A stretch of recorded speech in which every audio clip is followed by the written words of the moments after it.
అందరికీ నమస్తే.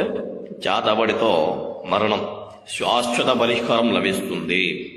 ఇది ఎలానో ఈ వీడియో పూర్తిగా వినండి. మనకు ఎవరైనా సరే హానిని తలబడుతున్నా, అలాగే అవతల వాళ్ళు ఎవరైనా సరే మనని క్షీణించి పీడిస్తున్నా, మన కుటుంబ సమస్యలు ఎవరైనా సరే మనకు హానిని తలబెడుతున్నా కానీ వాళ్ళని పూర్తి పరిష్కారం మంచాన పడే విధంగా అయినా సరే, లేకపోతే వాళ్ళని కుటుంబ సర్వనాశనం అవ్వాలన్నా సరే, లేకపోతే వాళ్ళు ఎవరైతే మనకు ఇబ్బంది పెడుతున్నారో వాడు చాతబడిలో వాడు మరణించే విధంగా మనం చేసుకోవచ్చు అన్నమాట. మీరు ఎక్కడ మోసపోవద్దు. చాలా మంది చాలా రకాలుగా మోసపోతున్నారు. దయచేసి వినండి.